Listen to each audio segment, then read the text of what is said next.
What is going on, everybody? I am back today to talk about the sequel to The Ring. Yes, I talked about the Gore Verbinski film The Ring, and then recently I discussed Ringu, which is the original film. And after watching those two movies, I was like, you know what? I want to go and watch the sequels to the American remake. And at some point, I want to watch the sequels to the Japanese original film, but there are so many of those sequels. It's absolutely unreal. I was reading about it online, and it's kind of insane how many movies they have made in that universe with those characters. There have only been two sequels to the American version of the film, and when it comes to The Ring 2, I have not seen it since its initial release. I remembered virtually nothing about it at all, but I thought it would be fun to go back and revisit it with new eyes because I really love the remake of The Ring, and I thought it would be fun because I know this movie does not have great reviews, but it is directed by the director of the original Ringu film, which I thought was really interesting. And so today I'm going to be discussing The Ring 2.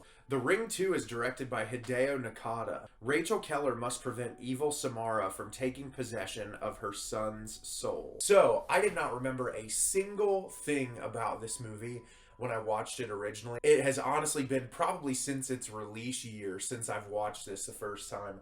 And I know this movie gets a lot of hate on the internet and people really don't like it. But I'm here to tell you today, I don't think it's as bad as everyone says that it is. Sure, it's not a brilliant film like Gore Verbinski's remake. It doesn't have a lot of the same style that film has. It doesn't have the same type of scares that film has, but I think it's an entertaining horror film that, despite its numerous flaws, is still a really fun watch. So the plot description is very simple, but we're reintroduced to Rachel, played by Naomi Watts, and her young son. They have moved away from the city of the events of the first film, and we get a very similar scene at the beginning of this movie to the first film, where there's a young man and a young woman watching TV in a living room together. This young man says, "Hey, I've got this videotape. I want you to watch it. You have to see it, blah, blah, blah." And the girl is very reluctant. You can tell that she's kind of nervous as to what's going on. And he gives her this videotape and says, "Hey, you need to watch it." Well, he runs in the other room. You can see he's checking the clocks in his kitchen or whatever. And someone calls on the phone. He answers. It's one of his buddies. And he's like, "Hey, did you make a copy of the tape? Did you get her to watch the tape?" And he's like, "I'm trying to get her to watch it right now." So you can tell he understands how to break the curse, that he has to copy the tape and get someone else to watch it. So he goes into the other room and he realizes that she hit play on it, but she covered her eyes. And so he's killed at the beginning of the film. And then we cut back to Rachel and her son.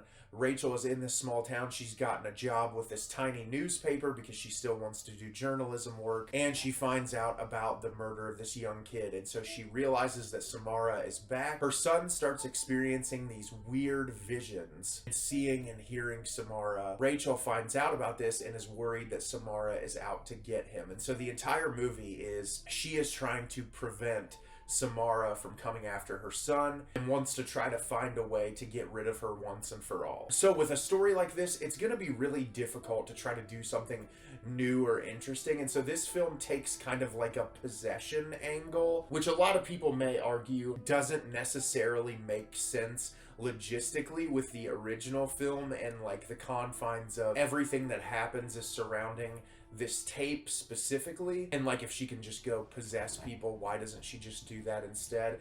And I don't write the logic to the film, and sure, it is very silly and stupid, but a lot of horror films are very silly and stupid. But what I like about this movie is there are some creative decisions made that I think are a lot of fun. I think this movie is corny as hell. There is some really terrible dialogue delivery, which is something that I eat up. I really enjoy schlocky, cheesy dialogue, which this movie has a ton of. But contrasting the really bad elements of the film, there are some really cool visual sequences and some scary moments throughout that I was really impressed with, that I think a lot of that is attributed to the director from the original Ringu film. A lot of the scenes with Samara are really well structured. I really like this new thing that they do where like the water on the floor surrounds a person. It looks really cool. There's a lot of little attention to detail with like growing and expanding this world that I thought was really well handled. On the opposite end, there's some really bad CGI sequences in this. One scene in particular, including these deer for some reason, where it makes absolutely no sense whatsoever why it's happening. It really, to me, is just, the whole sequence is mind-boggling. But it's hilarious and fun to watch.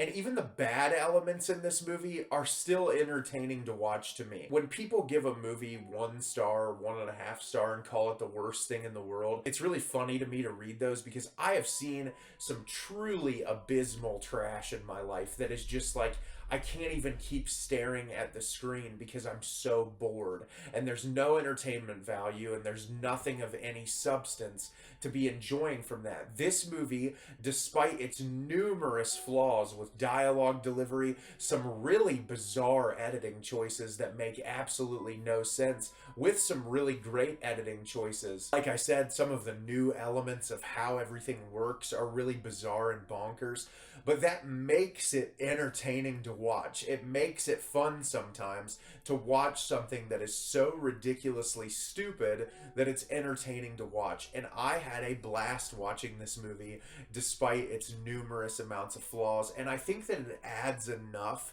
into the story to be a fun continuation of the original film. Sure, it doesn't have half the style or substance that the Gore Verbinski remake has, but it's still a fun ride, and I'm really glad I watched it. And I don't know what it's going to be like when I watch Rings, because I've never seen it before, and I've heard nothing but horrible things about that movie.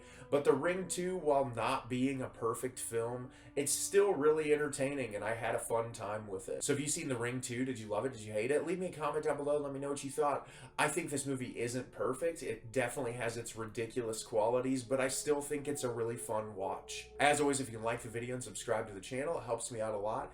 Lets me know the type of content you're looking for. I'm always putting out new material, and look forward to getting more out for you in the near future. And as always, everyone, thank you so much for watching, and have a great rest of your day.